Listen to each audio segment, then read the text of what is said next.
இன்னைக்கு இந்த வீடியோல என்ன நம்ம அப்படின்னு சொல்லிட்டீங்கன்னா நம்ம விஜய் அண்ணாவோட கோட் படத்துக்கான சென்சார் டீடைல்ஸ், அதுக்கப்புறமா ஹிப்ஹாப் ஆதி அண்ணாவோட கடைசி உலக போர் படத்துக்கான தேர்ட் சிங்கிள், அதுக்கப்புறமா ஆலன் படத்துக்கான தேர்ட் சிங்கிள் அப்படின்னு சொல்லி இன்னைக்கு இந்த வீடியோல எவ்வளவு சொன்னோம் பேசலாம் இருக்கு. இதை பத்தி நம்ம அப்படியே ஃபுல்லா வந்து பாத்தீங்கன்னா பார்த்தோம்னா நம்ம தளபதி விஜய் அண்ணாவோட கோட் படத்துக்கு UA சென்சார் வந்து கொடுத்துருக்காங்க. இந்த விஷயத்த இப்போ அஃபிஷியலா வந்து சொல்லிட்டாங்க. இப்போ ரீசெண்டா இந்த கோட் படத்துக்கான ட்ரெய்லர்லாம் ரிலீஸ் ஆகிட்டு அதுக்கெல்லாம் வந்து ஒரு செம்ம ரெஸ்பான்ஸ் வந்து கிடைச்சிருது. இந்த கோட் படமும் வந்துட்டு ஒரு செப்டம்பர் 5 இந்த படம் தியேட்டர்ஸ்ல ரிலீஸ் வந்து ஆக போது. நம்ம தளபதி விஜய் அண்ணாவோட இந்த கோட் படம் எப்படி இருக்க போகுது அப்படின்னு சொல்லி நம்ம வெயிட் பண்ணி பார்க்கலாம்.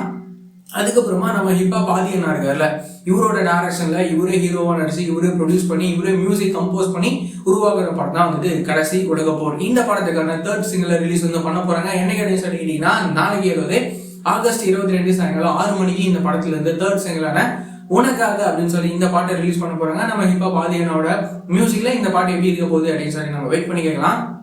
அதுக்கப்புறமா சிவா இவரோட டைரக்ஷன்ல நம்ம வெற்றி அண்ணா ஹீரோவா நடிக்கிற படம் தான் ஆலன். இந்த படத்துக்கான தேர்ட் சிங்கிளான ஏன் ஆனந்தை அப்படின்னு சொல்லி இந்த பாட்டை ரிலீஸ் பண்ண போறாங்க. என்னைக்கு அப்படின்னா நாளைக்கு ஆகஸ்ட் 22 இந்த ஆலன் படத்துக்கான தேர்ட் சிங்கிள் ரிலீஸ் வந்து பண்ண போறாங்க. இந்த பாட்டு எப்படி இருக்க போகுது அப்படின்னு சொல்லி நம்ம வெயிட் பண்ணி கேட்கலாம். இந்த படமும் கூடிய சீக்கிரமே தியேட்டர்ஸ்ல ரிலீஸ் வந்து ஆக போகுது. எப்போ அப்படின்னு சொல்லி நம்ம வெயிட் பண்ணி பார்க்கலாம். இந்த மாதிரியான ரெகுலரான சினிமா அப்டேட்ஸ்லாம் நீங்க ரெகுலரா தெரிஞ்சுக்கணும் அப்படின்னு நினைச்சீங்கன்னா நம்மளோட இந்த சேனலை மறக்காம சப்ஸ்கிரைப் பண்ணி ஃபாலோ பண்ணி வச்சுக்கோங்க. வேற ஏதாவது ஒரு நெகட்டிவ் இருந்தது அப்படின்னா மறக்காம கமெண்ட்ல சொல்லுங்க.